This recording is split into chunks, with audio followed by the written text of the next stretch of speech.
नमस्कार, future express में आप सभी का स्वागत है। मैं हूं वीरेंद्र कुमार और इंडिसेस पे निफ्टी बैंक पे आपकी क्या अप्रोच हो, सुबह हमने क्या बात की थी और सूरत हाल अभी कैसे हैं, स्टैट्स क्या कह रहे हैं और 3:30 तक आपका क्या व्यू होना चाहिए, सब पे करेंगे बातचीत। इस कार्यक्रम में प्रशांत सावंत हमारे साथ इस कार्यक्रम में होंगे। आज प्रशांत, गुड आफ्टरनून कार्यक्रम में स्वागत है। इनफैक्ट गुड मॉर्निंग, क्षमा कीजिएगा, अभी 3 मिनट से गुड मॉर्निंग है ना, अभी 11:57 हुआ है।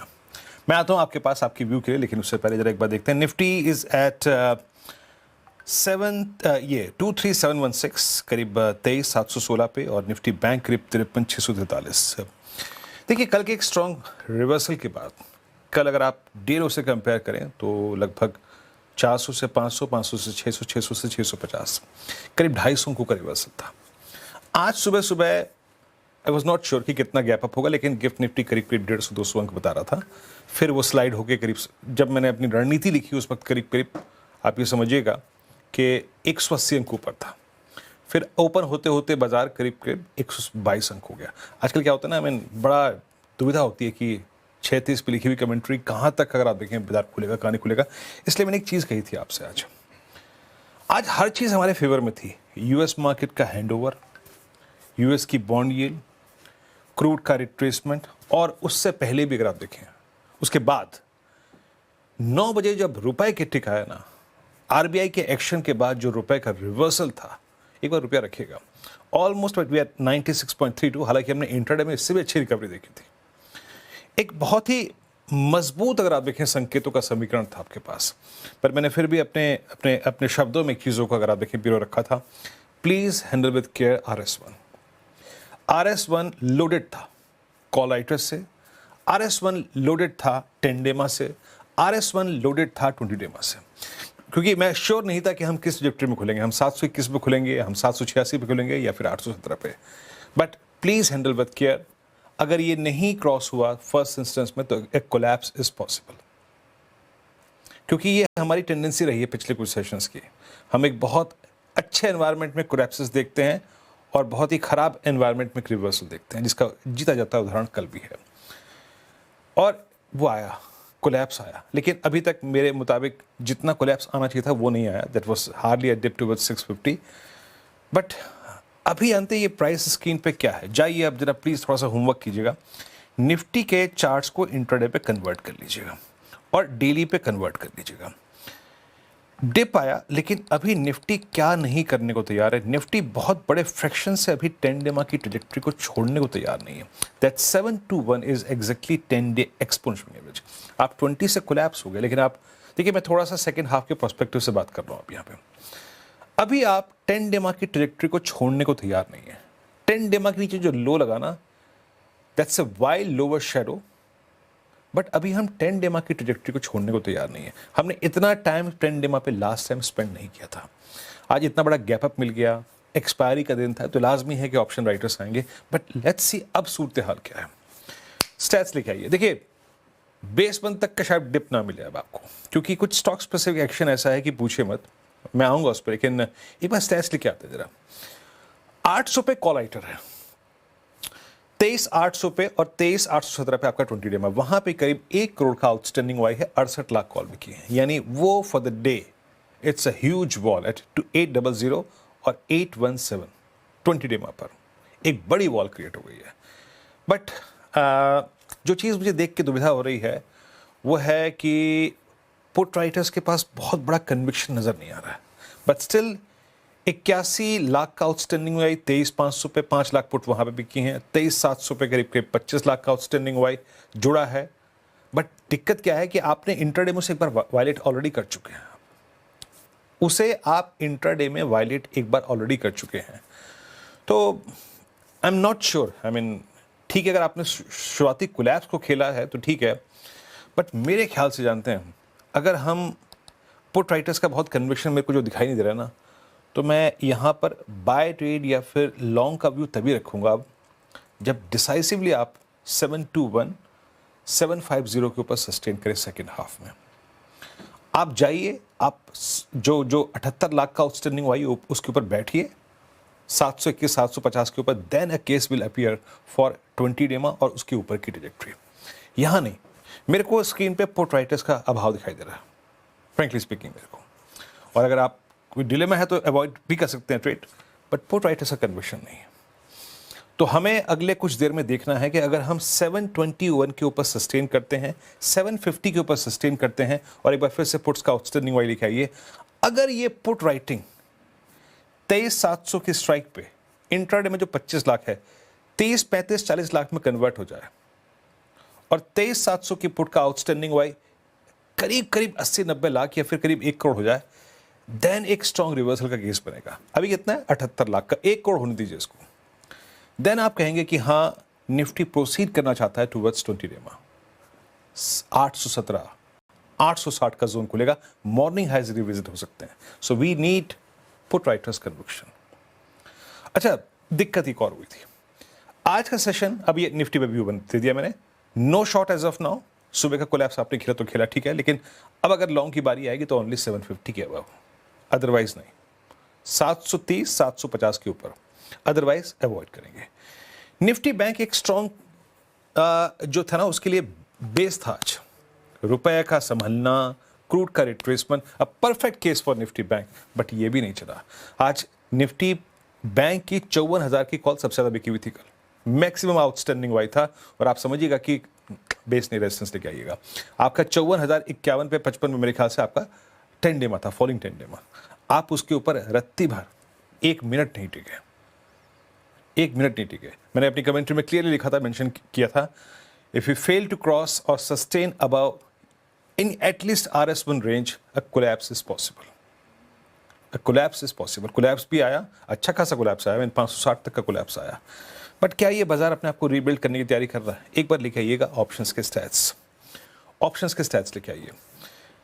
53,500 पे किस प्रकार की पुट राइटिंग, उसको एक बार देखते हैं। 53,500 पे, 53,300 पे, 53,000 पे कैसी पुट राइटिंग है, और 54,000 का कॉल राइटर क्या कर रहा है? देखिए 54,000 इससे डिफिकल्ट वन नाउ। और इनफैक्ट आप ये देखिए बैंक निफ्टी में सारे पुट राइटर्स जो हैं वो एग्जिट कर रहे हैं। डेटा निफ्टी बैंक का मेरे फेवर में नहीं है, एंड इट स्टिल सजेस्ट्स कि जब जब आपको हायर ट्रेजेक्ट्रीज मिले क्लोजर टू 54,000 और RS1 की trajectory, a sell trade will work. आप स्क्रीन पे देखिए, देखिए मैं डेटा के साथ जाता हूँ, न 53,500 का पुट राइटर आने को तैयार है, 6 लाख का आउटस्टैंडिंग वाई, न 53,200 पे, न 53,000 पे। ये तीनों पुट राइटर्स एग्जिट कर रहे हैं। ये प्राइस बिहेवियर को देखते हुए निफ्टी बैंक के कंफर्टेबल फील नहीं कर रहे हैं। देखिए एक बात समझ लीजिए, आपको निफ्टी पर, निफ्टी बैंक पर 10-20 पार करना है, आपको निफ्टी बैंक पर 10 डेमा पार करना है। जब तक आपके पास पुट राइटर्स के कन्विक्शन ना हो, please don't commit your trade on long side. Stats अभी हमारे फेवर में नहीं है। प्रशांत, ये मेरा व्यू है, आपका व्यू डिफरेंट हो सकता है। आप कैसे अप्रोच करें निफ्टी बैंक को? वो जो lack of put writers conviction है, क्या आप फील कर रहे हैं क्या वो? वीरू जी गुड आफ्टरनून, और सभी दर्शकों को नमस्कार। मेरा भी आपके साथ बिल्कुल सहमत है। मैं वेट कर रहा हूँ कि अगर रैली आए तो वहां बिकवाली होनी चाहिए, लॉन्ग्स के पक्ष में नहीं होगा। तो अभी के लिए करंट प्राइस जोन, अगर हम निफ्टी की बात करें, जो हम मान के चलेंगे 23,700, 23,750, इस जोन के इर्द गिर्द ट्रेड कर रहा है, ये मेरे लिए नो ट्रेड जोन होगा। एक आए डेफिनेटली एक नजर रखनी होगी इंडिया विक्स पे, 18 के इर्द गिर्द बन रहा है। मुझे लग रहा है यहाँ अगर फिर से हम 20 के ऊपर चले जाए तो फिर से एक ड्रॉडाउन आ सकता है। लेवल्स क्या अहम होंगे? डाउन साइड पे 23,650, 23,650, और ऊपरी लेवल 23,840, 23,840। हम इसके बिल्कुल बीचों बीच यानी एक मझदार में है, तो मेरे हिसाब से ये नो ट्रेड जोन में होगा। ये दोनों ही लेवल्स के आसपास अगर कोई प्राइस एक्शन नजर आए तब डिसीजन लेना होगा, जो मुझे लगता है कि अगले हफ्ते होगा या उसके बाद। तो फिलहाल मेरे लिए Nifty clear cut no trade zone में। अगर मैं बैंक निफ्टी की तरफ देखूं तो यहाँ पे मुझे लग रहा है एक पुल बैक आ सकता है 20 दिनों के एवरेज तक। बट अगेन जो overall texture of the index है वो सेल ऑन रैली से बाहर नहीं आया है, तो मैं यहाँ पे लॉन्ग रिकमेंड नहीं करूंगा। मैं यहाँ पे जो लेवल्स फॉलो करना चाहूंगा वो होगा 53,000, 53,000, 53,100, 53,100 डाउन साइड पे। ऊपरी साइड पे करीबन 54,000, 54,100। यहाँ पे भी हम बीचों बीच है, दोनों ही इंडाइसेस नो ट्रेड जोन। मेरी सलाह होगी stock specific, sector specific, pick and choose के हिसाब से ट्रेडिंग करना होगा। ओके, निफ्टी बैंक और निफ्टी पे आपका व्यू है। और देखिए बस सिंस सेकेंड हाफ में क्या होगा क्या नहीं होगा, लेकिन रिलायंस बैकफुट पे आज, कल हमारी पूरी की पूरी तेजी को जिसने स्पॉन्सर किया था, देखिए रिलायंस सिंगल हैंडेडली हमको उस 23,390, 397 की ट्रेजेक्टरी से ऊपर लेके आया था। आज ये बैकफुट पे है। बाकी ठीक है, ICICI bank, Grasim, L&T, Axis bank गिनर साइड पे है, but as of now Reliance का बैकफुट पे खड़ा होना थोड़ा सा खल रहा है बाजार को। पर ये देखिए वर्स्ट फॉर द डे ये शायद दिख चुका है 1349। इसलिए मैं कह रहा हूँ एक बार फिर से मेरा RS1 लिख आइएगा, देखिएगा कि बाजार क्लोजिंग के वक्त क्या मैसेज देने की कोशिश कर रहा है। दैट 23721 और 750 अगर इसके ऊपर टिक रहा है, फोर्स जनरेट कर रहा है रिलायंस, फोर्स जनरेट कर रहा है ICICI bank, then a case will appear for 820 और 860, 20 डेमा और 860 का जोन जो आज सुबह का हाई है।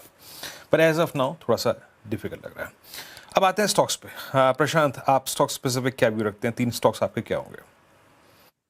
तो यहाँ पे वीरू जी जो फर्स्ट पिक मेरा है वो होगा, तीनों ही long side, 2 long side, 1 sell side पे।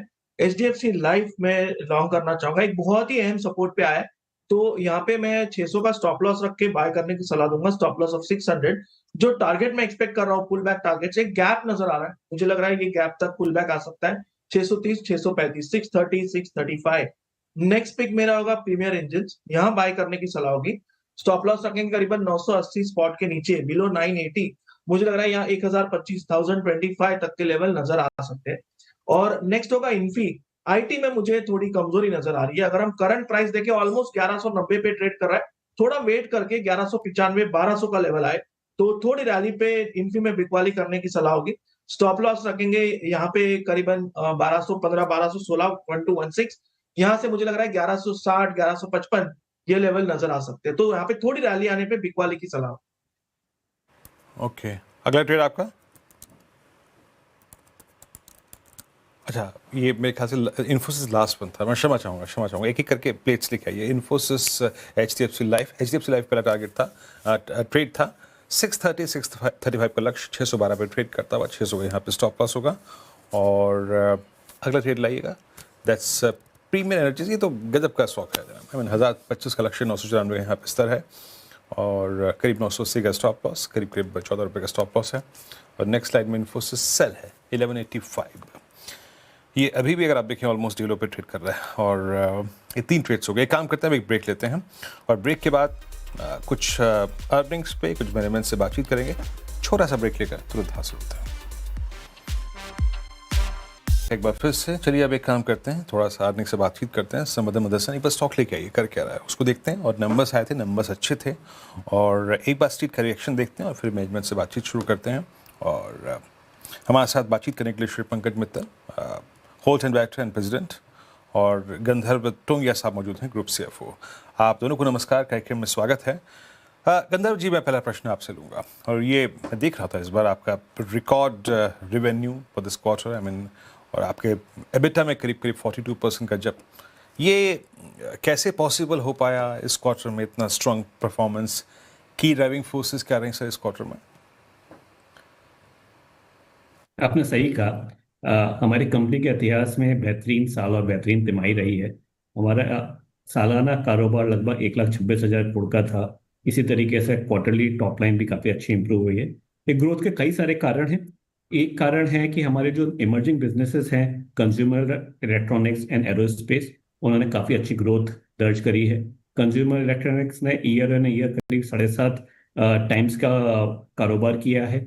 एरो जो हमारा बिजनेस है उसमें 40% सालाना दर पे बढ़ोतरी दर्ज हुई है। हमने एक एक्विजिशन किया था गए साल में, एक्सोमिटेक, उसका इस बार पहली बार कंसोलिडेशन हुआ है, उसकी वजह से ग्रोथ आई है।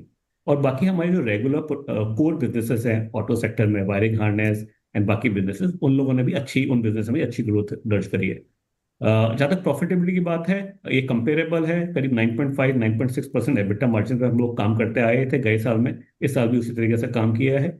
फोर्थ क्वार्टर में हमारा प्रॉफिटेबिलिटी थोड़ा इंप्रूव हुआ है क्योंकि हमने काफ़ी कुछ ऑपरेशनल पैरामीटर्स पर काम किया है, ऑटोमेशन पे काम किया है, लेवरेज पे काम किया है, और उसकी वजह से हमें फायदा मिला है। Overall top line bottom line बेहतरीन साल रहा है हमारे लिए। हमें लगता है इसी तरीके से आगे के सालों में काम करते रहेंगे, जिससे $108 बिलियन का जो हमारा लक्ष्य है 2030 का, वो अचीव कर पाए।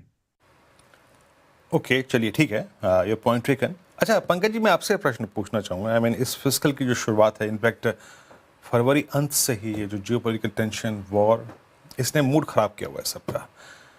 अगर अभी तक अभी भी हम आधार पे लटके हुए हैं, है ना, आपका ऑलमोस्ट ये मई का महीना निकल चुका है, कितने कंसर्न हैं आप इस चीज़ को देखते हुए कि ये सूरत हाल डिमांड और मार्जिन्स दोनों की पिक्चर को हिट करेंगे फॉर दिस करंट फिस्कल?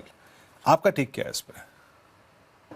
जहाँ तक जियोपॉलिटिकल टेंशन्स हैं और इनकी वजह से कोई दिक्कत आती है तो आपने हमेशा देखा होगा कि मदरसन ऐसे माहौल के अंदर में और अच्छा परफॉर्म करते हैं क्योंकि प्रेशर होता है और इसके अलावा हम लोग एक्विजिटिव कंपनी हैं, तो इसमें अगर कहीं पर कोई दिक्कत आती है ग्राहकों को तो वो हमें और एक्विजिशंस करने के लिए मौका देते हैं और हम उनकी बिहेस्ट पे उन कंपनियों को एक्वायर करके और उस बिज़नेस को अपने साथ मिलाकर एक डिसिप्लिन्ड अप्रोच के साथ अच्छी परफॉर्मेंस के लिए प्रेरित करते हैं। तो जो भी जिस भी तरह का माहौल बनेगा हम लोग उसमें पूरी तरह से निम्बल फुटेड एक बहुत क्विक रिएक्शन करने वाली कंपनी है और अदरवाइज हमारा जो केपेक्स है और हमारा जो डायरेक्शन है ग्रोथ का, आप देख रहे हो वो सारा इमर्जिंग इकोनॉमीज के अंदर में है जहां पर ग्रोथ के डायरेक्शन बहुत अच्छी है। अच्छा गंधर्व जी, इस बार आपके मार्जिन्स में अच्छा इम्प्रूवमेंट है, बावजूद इसके कि अगर आप देखें कॉपर लॉजिस्टिक्स कॉस्ट हाई होंगी, इसमें कोई दुराय नहीं है। ये मार्जिन सस्टेनेबल हैं क्या? और ये जो मार्जिन्स इम्प्रूव हुए ये सिक्लिकल फैक्टर के चलते हुए या फिर आपने वाकई अगर आप देखें स्ट्रक्चरली अपने आप में कोई बदलाव किया था? जैसा आप जानते हैं हम ग्रोथ फोकस्ड कंपनी है, हमें लगता है कि हमारा लक्ष्य 40% का है और उसी के ऊपर हम काम करते हैं। जहाँ तक मार्जिन्स की बात है और इन्फ्लेशन की बात है, कॉपर प्राइसेस में जहाँ तक हमारे कस्टमर के साथ में अरेंजमेंट है, काफ़ी कुछ केसेस में हम लोग उन कॉस्ट को हमारे कस्टमर को पास कर पाते हैं, कभी एक तिमाही में कभी 2 तिमाही में। बाकी कॉस्ट मैटर नेगोशिएशन होती हैं, कभी हम कर पाते हैं पूरी कर पाते हैं, कभी लैग के साथ कर पाते हैं। ऑब्जेक्टिव ये है कि जो इन्फ्लेशनरी कॉस्ट है जहाँ तक कॉन्ट्रैक्ट में नेगोशिएशन से हम कस्टमर को पास कर पाए वो पास करने की पूरी पूरी कोशिश करेंगे। चलिए गंधर्व जी, पंकज जी, बहुत बहुत शुक्रिया आप लोग इस चर्चा में शामिल हुए। आज समय का थोड़ा अभाव है और वरना आपसे बातचीत थोड़ी सी लंबी होती, but anyway thanks very much for joining us and best of luck for next quarter sir. बहुत बहुत शुक्रिया आपका। और एक ब्रेक, और जब ब्रेक से हाजिर होंगे तो बातचीत करेंगे आज के ऑप्शन ट्रेड की हाजिर एक बार फिर से आपका। और थोड़ा निफ्टी बैंक पे प्रेशर है और करीब करीब अब 23,550 की ट्रैजेक्टरी में निफ्टी बैंक लेके आएंगे टिक बाय टिक चार्ट। निफ्टी बैंक जो है ना वो नहीं रुक रहा है, ये एक बार फिर दिन की लोवेस्ट ट्रैजेक्टरी को टेस्ट करता हुआ ऑलमोस्ट। खैर अब एक काम करते हैं, ऑप्शन रेट पिक कर लेते हैं। बताइए प्रशांत, क्या पिक कर रहे हैं आप?